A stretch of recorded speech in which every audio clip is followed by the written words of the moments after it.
League of Legends lore narrated. Samira. In the city of Amakra, on the eastern edge of the Great Sai, Samira and her parents made a living as street performers. They dazzled, beguiled, and awed onlookers, which thrilled Samira, but worried her parents. Despite the fun their daughter had, they wished she could enjoy a more stable life. But wishes are as fickle as the desert rain. On the eve of Samira's 14th birthday, armed strangers swarmed Amakra. Hidden among the rafters of her home, Samira watched as the strangers invoked the name of an ancient magus and seized innocent villagers. Many people were slain before her eyes. Samira did not cry. She did not scream. Instead, she seethed in anger, not at the killers, but at herself for hiding. She had never felt crippled by fear before, even when she attempted the most daring stunts. In that moment, Samira hated herself and vowed never to feel so scared and helpless again.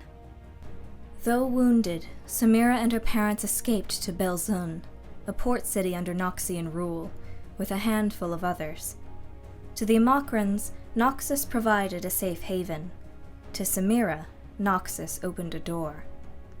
While other refugees found comfort in living quietly, Samira was determined to reclaim her courage.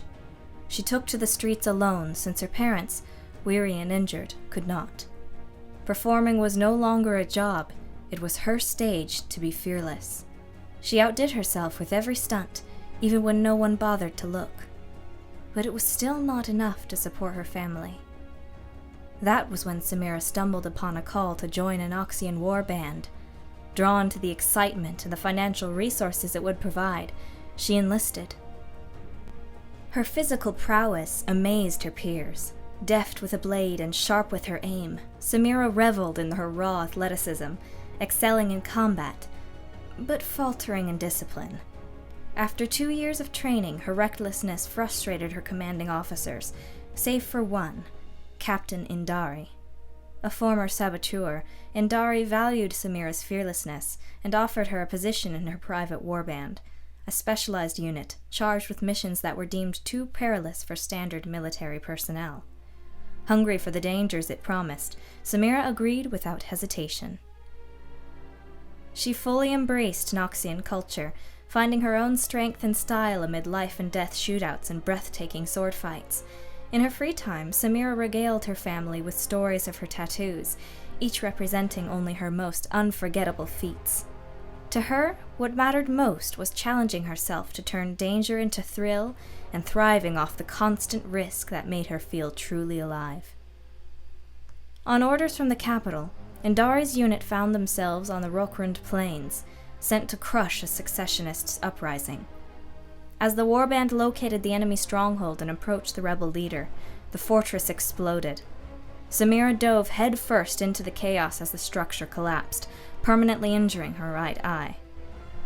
Feeling neither scared nor helpless, she wasted no time in recovering Indari, who had sustained a more serious injury. The captain could no longer move her legs. Indari, frustrated at her failure as their leader, disbanded the unit upon the return of its survivors.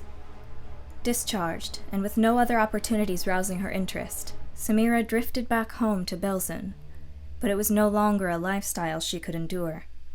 Samira returned to the Noxian capital and located Indari. She believed her former captain understood her craving for challenges in ways nobody else could, and wanted to make use of Indari's connections in the military and noble houses. She proposed they team up again in a new partnership, where Indari could operate behind the scenes to find Samira high-stakes mercenary work. Reluctantly, Indari agreed, but it left her former protege alone with no field support. And Samira couldn't have been happier. She eagerly undertook missions meant for entire warbands, and thrived. Her daredevil reputation spread far and wide, from beating a Chem Baron in hand-to-hand combat to being the lone survivor of a bilgewater raid. Samira completed every job, no matter the odds. With Indari's support, even the Noxian High Command accepted her, recognizing there was no one better suited to take on their most perilous missions. Now, Samira shows no signs of slowing down. She can be found scaling mountain cliffs one day and arm wrestling outlaws in crowded taverns the next. But wherever she may be, one thing is certain. Samira never fails to find her next big thrill. Samira's short story, Daredevil Impulse, by Michael Luo. The weapons shop looked grimy, just the way Samira liked it. A sign hung askew on the door, Lonnie and Miel Munitions. Samira heard about this Noxian hole in the wall from Captain Indari, who'd received a tip from one of her old saboteur connections. That, and the fact that the apprentices here moonlighted as tattoo artists, was enough to intrigue Samira. She stepped in, and Indari followed. The captain didn't need to tag along, but it wasn't like Samira could tell her otherwise. Inside, Samira smelled molten iron and saw tools rarely found in Noxian armories. A chirpy woman with two labrae piercings wielded zwanite brass, while her partner, a woman built like an ox, cleaned a hex carbine. Tattooed apprentices helped wherever they could. "How much coin you wasting today?" Indari asked, adjusting the hand rims of her wooden wheelchair. Her voice carried the strength of many decades in service to the Empire. Years ago, her disapproval would have stung. Now, annoying the captain was just a bonus. "Not nearly as much as I'd like to." Samira saw two pistols displayed in glass. One had the color of charcoal, the other was a revolver, sleek and silver. Both contained untested Zonite innovations. "Those as easy on the hands as they are on the eyes?" Samira asked. "They're the best we got," the welder shouted. "Miel and I made 'em with materials imported from back home. My home, that is. Will cost you a fortune." Samira threw a sack of coins on a counter. Behind her, Indari crossed her arms. "That's the whole payout from your last mission." Samira smiled. "A woman's gotta have the right equipment for the job. Besides, the last firearms I had weren't that exciting." Indari shook her head. "Sam, even for you, this is reckless." Samira beamed. "Just like you taught me." The journey into the southern jungles took weeks, and to Samira's disappointment, not even one person had tried to kill her. Standing near a large stone building, she double-checked the location the captain had marked on her journal. A compound near Qualthala, rumored to house a weapon that threatened the Empire. Orders were to retrieve the weapon and leave no survivors. The building, devoid of markings, loomed before her, its wooden doors smashed to pieces. "Huh," Samira mused. She stepped forward, then stopped herself. Lifting up her right boot, she picked off a piece of warped iron stuck to the metal clasp. "Strange," she thought, staring at its unnatural shape. Then came rushed footsteps. Two guards faced her, wielding spears. "Another intruder!" one shouted. "Don't let this one get away!" "My kind of welcoming party."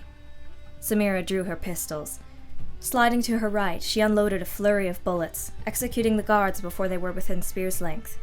Samira's brow furrowed. Not much of a challenge now, was it? She pressed on, sprinting loudly past metal debris in the corridors of the compound, figuring this would be the best way to attract everyone's attention.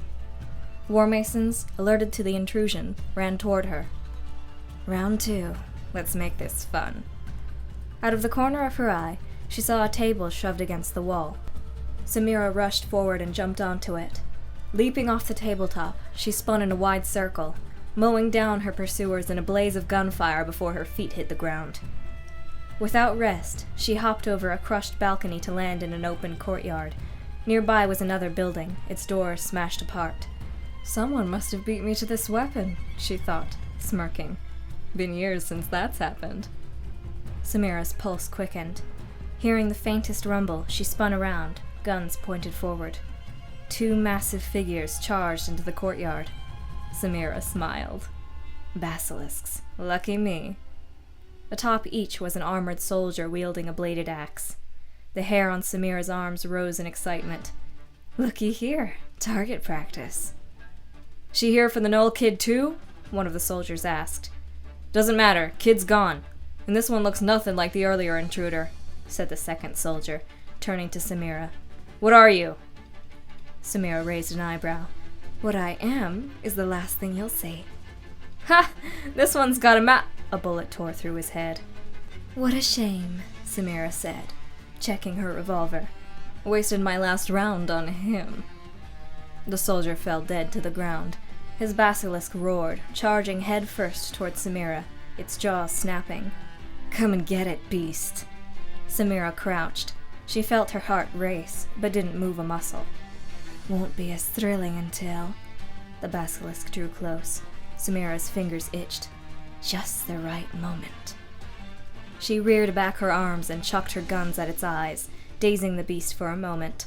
Turning her back, she leapt into the air, flipping her body in a perfect backward circle before landing on the creature's saddle. Pulling the reins taut, she jerked her mount to face the remaining soldier. The soldier growled. Rel send you to clean up the mess? Nope, never heard of him. Noxus sent me, Samira answered, enjoying her foe's confusion.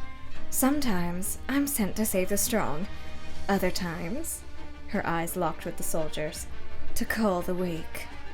Enraged, the soldier forced his mount forward. Samira loosened her grip and whispered, Go. Her basilisk lurched forward to meet the other rider. He came at her with his axe held high, aiming for her neck. Tisk, tisk. Common mistake. Samira arced her back as her mount met his, dodging his slash and unsheathing her sword in one swift motion.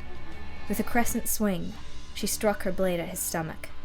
The soldier roared. That won't work on this armor. Darling, I don't work. I slay.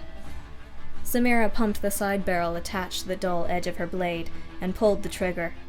Black powder burst out behind her sword, forcing the blade forward to break open the soldier's armor. With an excited yell, she split his torso apart before leaping off her mount to land on her feet, smoke billowing off her sword. Both basilisks, now riderless, stood still. Samira cut their saddles off. As the beasts fled to their freedom, she kicked the dead bodies aside, retrieving her empty pistols. On the other side of the courtyard, a crumbling stairway spiraled down beyond the building's smashed doors.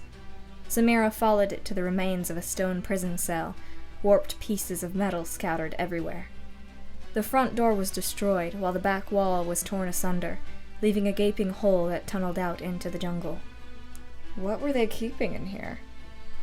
Samira walked around the space, examining the destruction. Split by jagged shards of metal was a small cot fit for a child. Shrugging, she took a seat, reached into her pocket, and pulled out a flask. With her boots resting on the wreckage, she leaned back and raised the flask high into the air. Congratulations, weapon! Whatever, or whoever you are, you've got my attention. Weeks later, Samira was back in the weapons shop. A skeptical Indari sat nearby as a burly male apprentice touched up Samira's tattoos with bronze needles. Anything new today? He asked. Nah, not quite thrilling enough. But something dangerous is on the way, so leave some space. Indari rolled her eyes. So, how were they? Exquisite. I'll be playing with these for a while. Wow, Indari said, feigning admiration. The Great Desert Rose. Reusing guns. Life's full of surprises. Samira placed a handful of coins on the counter before walking out. Keep the missions coming, Captain, she said with a salute. You know where to find me. Indari wheeled after her. What do you mean I know where to find you? Last time you were jumping off some remote cliff in Shurima. My scouts nearly died trying to locate you. But Samira was already gone. Frustrated, Indari returned to the shop. One of these days, she mumbled under her breath, she'll have to fend for herself. The tattoo artist, now without the guise of dark sorcery, walked out from the shadows to reveal a woman's shape, her face pale under the light. Captain Indari, you will give her whatever she wants. The Empire needs Samira. Thank you for listening. I hope you enjoyed this video. If you'd like to hear more, please consider supporting me on Patreon. Link is in the description.